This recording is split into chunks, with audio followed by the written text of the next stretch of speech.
I'm growing marijuana in my yard. Growing marijuana in my yard. Got little pots of pipe spread out all over the lot, 'cause I'm growing marijuana in my yard. Well, I got the seed from Mexico. Stuck it in some dirt and let it grow. Put it in my garden with my peppers and my peas, and I get all the smoke I need to breathe. 'Cause I'm growing marijuana in my yard. Growing marijuana in my yard. We'll keep it where no one can see, so let's keep this between you and me. But I'm growing marijuana in my yard. 'Cause I'm growing marijuana in my yard. I can't tell my boss or I'll get fired. I don't grow much, just what I use. I work all day, and when I'm through, I smoke some marijuana from my yard.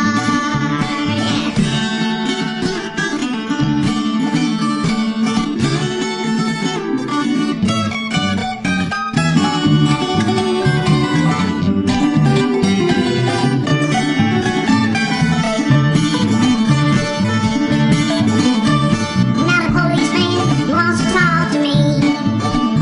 He says, how you gonna smoke up all that weed? He says, money's what you're in it for. Don't you know we're in a war? Now I'm gonna haul your ass downtown with me. I said, hey man, what is it to you? How do I infringe on what you do? Well, I beg your pardon if you're offended by my garden, but I just can't grow Prozac in my yard. So I grow my own medicine in my yard. I give some to my neighbor for his heart. Share it with my grandma, who keeps it from her son, 'cause we all know that stuff's against the law. Now there's nothing growing in my yard, 'cause cops took all my land and both my cars. Now I have to buy my pot from a teenager in the parking lot who's growing marijuana in his yard. Oh, anyone can grow it in their yard. Think I can show you how, it ain't hard. Never mind the president, let's overgrow the government, and I'll grow marijuana in our yard. Let's grow some marijuana.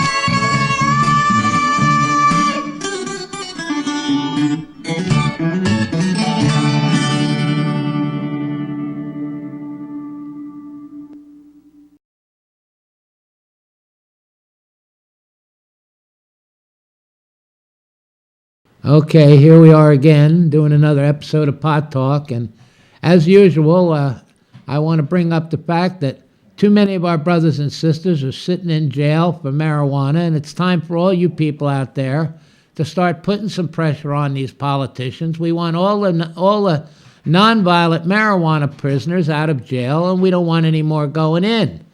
And now that that's been said, and I've said it many, many times on our show, and we wish you people would get off your butts and start doing something to free these people. There's a lot of people suffering in prisons and in jails who've harmed no one. There's no victim in the marijuana, in the use or even the sales of marijuana. There are no victims. So if there's no victim, there's no crime. Why are our jails full of all these marijuana people?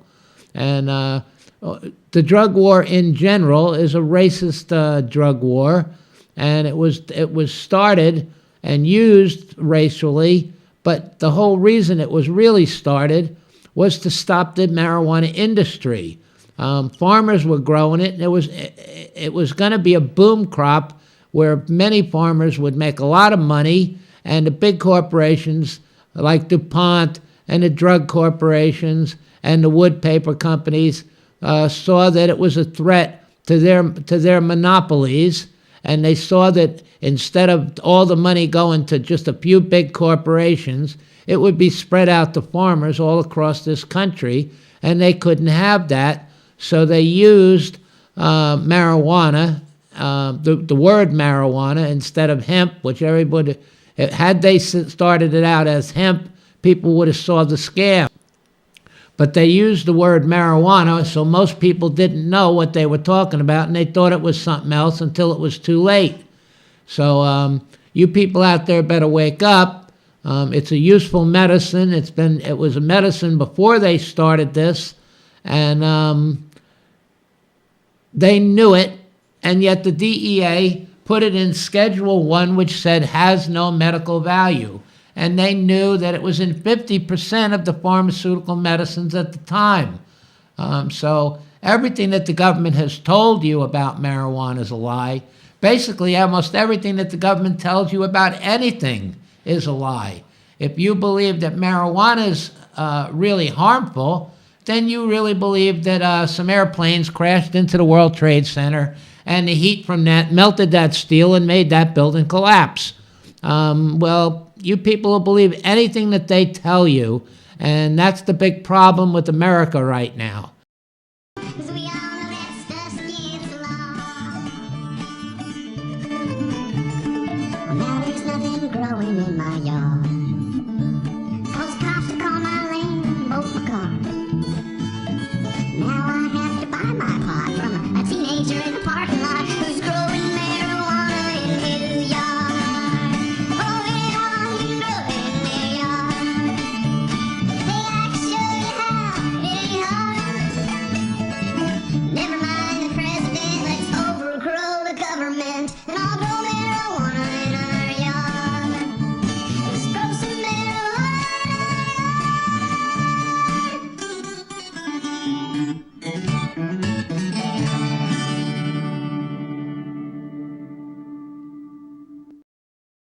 And after I had sold it and invested, brought the last dollar here into Canada, that's when there was no more money coming from the old country.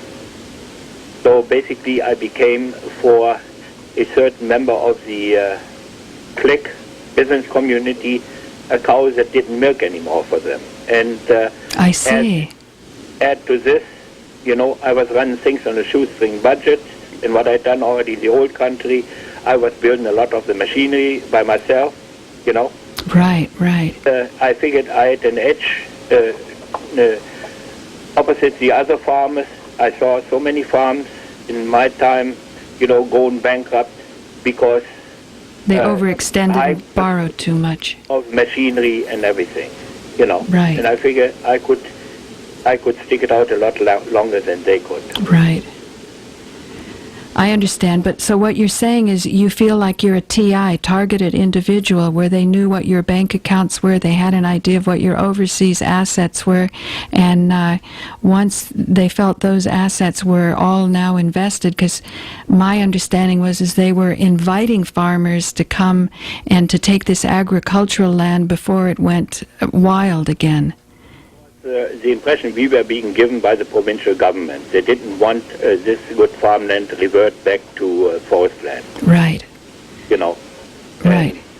So after you put your money into getting these places out of foreclosure or whatever, and you had no more... I bought the farm with the Farm Credit Corporation. Is a federal agricultural landings account corporation. You know, I took on a 25-year mortgage. You know. Wow, the Crown Corporation. Yeah, and I had to pay off the mortgage, but then a few years later, some people they would tell me, oh, you fellas, you shouldn't be able to come here and buy a farm. You should be working for us. And guess what kind of ethnic background they have? They figured because they came from the British Isles, they were something special, and everybody else had to lick their boots, the way many of them had done for centuries in their colonies. Right. So you were discriminated against. Well, and then I was being told, the land was granted to our forefathers and their descendants for all times. And I asked, how about when they sell it? Oh, it belongs to them anyway. I said, wow. That's nice, and I'm stuck with a 25-year mortgage. A few years later, they came with another twist. Oh, you know, in the Old Testament, every 50 years was a year of Jubilee, where the properties would be given back to the original owners. And I said that if you want to have those laws on the books, put them on the books, but don't sucker us immigrants in. Right. Right. Then another thing, I would have had the choice to either come to the States or to Canada. But I had read a lot about the history with the native people in the States, and basically what was the slogan among some people was, only a dead Indian is a good Indian. And we were being told abroad that Canada treated these native people well. Right. And they had basically just land claim settlements made with them. But what I found out, especially over the last few years, in Canada, maybe the native people got even treated worse than in the States, Right. But it all has been swept underneath the great Canadian carpet. Yeah, yeah. And anybody who dares to mention that, he automatically becomes a target for a certain clique. That's heartbreaking, Werner. Yeah. I mean, did you sustain a lot of depression over this? No, look, Paula, I read somewhere sometimes, when the people have the hardest to fight, they are the lowest rates of suicides. Ah. They don't have time to get depressed.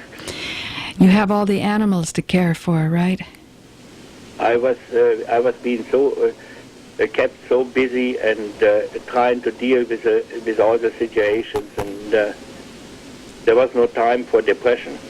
It's so awful, though, that you work so hard and then you get the land swindled. Like you say, on one hand, they're attracting people to build up land that's going to revert to forest land, so they don't want to lose that. But at the same time, as soon as the farmer starts to make a little headway, they say, oh, by the way, you don't really own this land.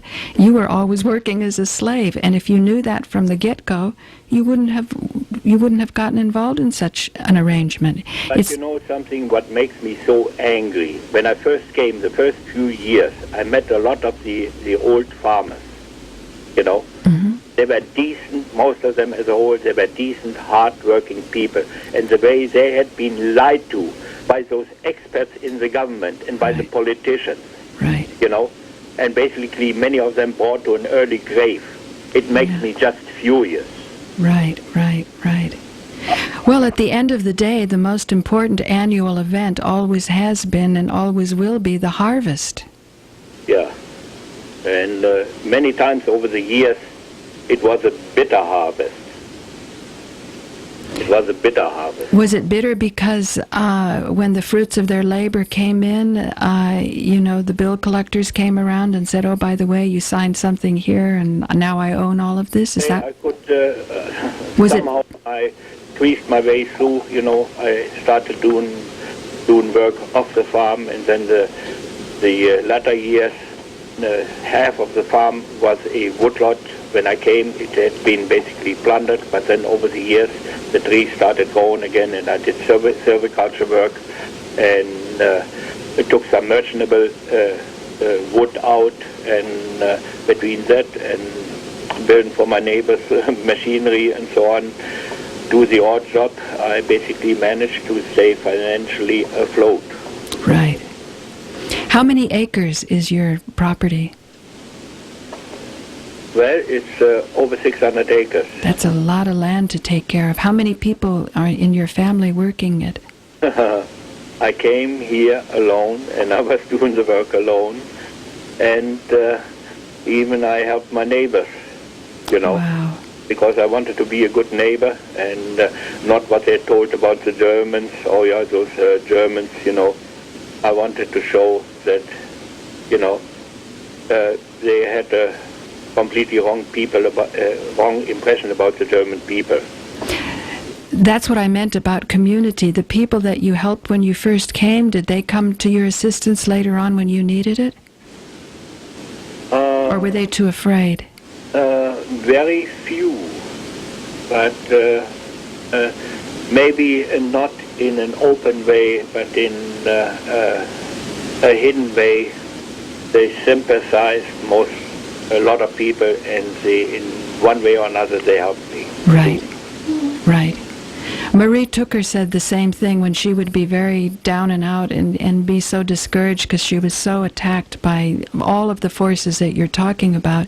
She would be at the checkout stand and someone would say, Marie Tooker, do you remember me? And she'd say, oh, I'm sorry, I don't. And Marie, I'll never forget you. When I had no home, nowhere to go, you helped me, you got me on my feet, I will never forget you. And she said that's when her reward came in, just when she needed it. She helped about 1,000 people, but she was showing the local people that these federal funds, that they were interested in getting federal money and they needed an excuse of a homeless person. There was no motivation to actually rehabilitate the person and get them going on their way. Basically, the government looks out for the government, the bureaucrats look out for bureaucrats, and they want to maintain all this and hopefully increase a caseload to provide more of their own kind with paychecks. Exactly. But meanwhile, because you had helped your neighbors, even if they were too fearful to come out when you really needed it, you energetically or subtly felt the support, so you would more or less forgive them for not directly standing up. Say, if you want to hold a grudge, if I wanted to hold a grudge over so many years, it would have destroyed me. Right. Gotcha. Okay. Now, can you describe, because so far on this show, describe the lasers and the masers and that type of horrible destruction. And I think over 300 of your cattle have suffered this way. Well, over the last 18 years, they had killed at least 320 or 330 cows and calves. And most of the animals, they died a miserable death. They were hanging on sometimes for days, Describe what was done and what type of lethal directed energy weapon would do this type of damage. What was especially deadly was where they modified with very specific frequency, with heat-producing frequency or ultraviolet, where they modified the atmosphere, the atmospheric gases, like the nitrogen and the oxygen in the air.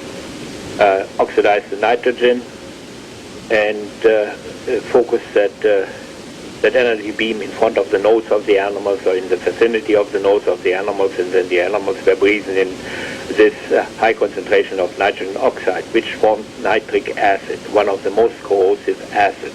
And you imagine that getting into the lungs and basically being breathed in and going through the digestive system, the urinary tract, and the immense corrosive damage that's been done.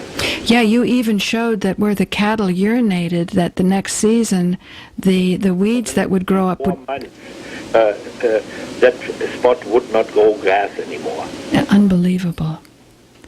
And it is just plain basic science. And to make sure I wasn't way out in left field, I had contacted over the years some of the scientists who had done the research, Dr. Richter, Dr. Burkhardt, and several others, and whose research had been published in PubMed. Basically, it was an old hat, And when I explained this all to the district veterinarian...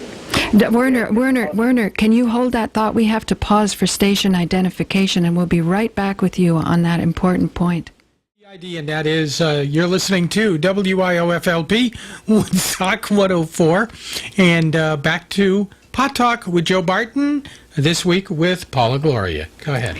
Thank you, Werner. We didn't want to interrupt you, but we're so engrossed in your story, and we want people out in the Woodstock Valley, because this show's got quite a reach, and I'm encouraged that it's going to have a reach to farmers. And later on, Randy will tell a little story about what happened at our Christmas dinner, so you'll have an idea of the community that this radio station's reaching. But I don't want to interrupt you. So now you went to the PubMed publishers? No, I went in contact with some of the scientists who had done the research about exposure to nitrogen oxide gases and to high levels of ozone. Right. And how deadly, especially the nitrogen oxide gases, were. And in the documentary Farmer's Ordeal, there is, I show the research, the published research in PubMed. basically it did not go on my manure pile. And I contacted the scientists to make sure that I wasn't way out in left field, because I don't have a PhD to my name. I'm just a simple farmer. Right. You know? And what did they say? Well, they confirmed, when I was talking to them, they confirmed everything what I had been documenting, and I could give them even more information, because they worked only with laboratory animals, you know, like with mice and so on, you know. And I did basically, I didn't want to do it, but I did the autopsies on full-grown animals, you know, on especially on cattle, you know, because I had to stop this killing, you know. Right. And the veterinarians and the SPCA was no help whatsoever. In the last 2.5 years, the SPCA even was shooting me in the back by making up stories in order to cover up those atrocities. This is what happened to Marie Tucker. The SPCA really was, part of the criminal element working against her. They opened up the fences. They told lies to the media about her abusing animals. It was heartbreaking. As I say, that's what I was dealing here in the community. There were those that had their crimes to cover up. They were spreading so many vicious rumors about me and everything, you know. And then when I applied under the Freedom of Information Act for my files from the Royal Canadian Mounted Police, most of the vital things were all blacked out. Right. And then in 1975, because I had found out already so many things, in order to shut me up and to sweep it underneath the great Canadian carpet, they had the gulp to put me in 1975 and 1976 under false accusation, twice in the loony bin. Right. The second time, even though a neighbor was looking after my cattle, they sold nearly 100 head, and basically at bargain basement prices at a regular occurring auction. They sold them in Sussex. You know, they dumped them on the auction sale at the time when the price was at rock bottom. And then the administrator of estates from the provincial government, he wanted me to sign a release form releasing the provincial government from all financial liability. And of course you didn't, right? I didn't. Right. Very similar to Marie Tucker, but in Marie Tucker's case, she still has a wrist that hurts because they forced her to sign. Can you imagine? Well, as I say, I'm pretty stubborn. Yeah, I know. And people from my area of Germany, northern part of Lower Saxonia, they're known to be pig-headed. Yeah. And strong wrists, right? Anyway. Wow, it's okay. But see, Paula, about this, what I said, the environmental Watergate. Over the years, I've contacted the environmental organization. You know, here the Conservation Council of New Brunswick. I contacted university researchers and professors from the Environmental Studies Department at the University in Moncton. And from the university in Fredericton. I had some of those scientists here, and when they realized the extent of this travesty that was going on, you know, they all turned chicken. Yeah. And one professor, Liette Wazir, she was at the University of Moncton, and I brought a whole bag full of mutations, you know, where they had dumped those chemicals on the plants and then they mutated. And when I checked about a week later, I asked if she had a look at them, and she said, "Oh no, we don't have the time.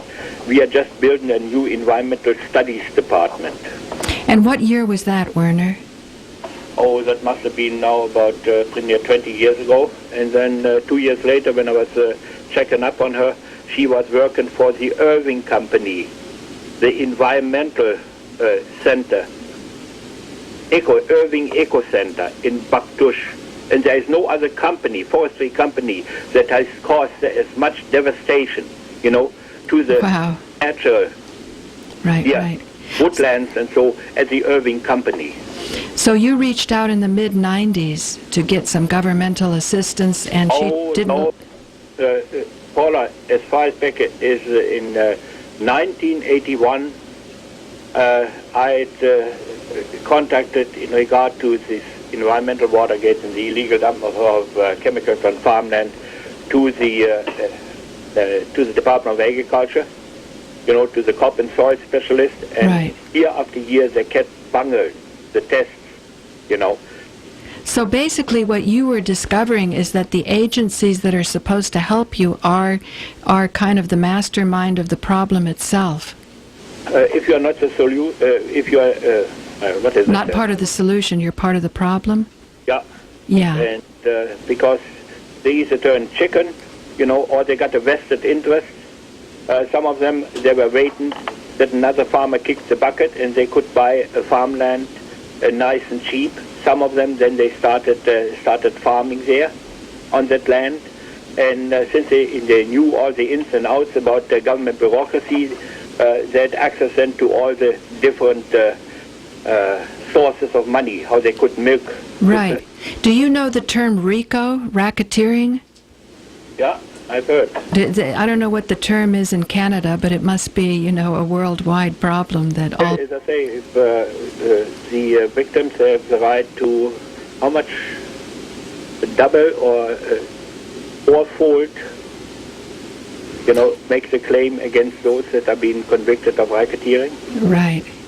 Yeah, I know, but how there's so much irreparable damage because you're destroying entire communities, and particularly the food source, the bread basket, the lifeblood. Paula, and here just plain some simple facts and figures. Right. Now the provincial government, and it's not unique here for New Brunswick, they think they can bail out their financial mismanagement, by letting the shale gas company in and basically do the fracking here. Yes. They only, it's short-sighted, and the only economic benefit they might have in royalties, that's maybe between $100 and $200 million a year. Whereas alone in this province, when we would produce again our food, what we easily can do without fattening the bank accounts of the shareholders in Monsanto or the chemical companies, and we start again producing our own food. What do you estimate? That would mean at least an input into the provincial economy of between $6 and $7 billion a year versus Wow. maybe 150 million. Right. And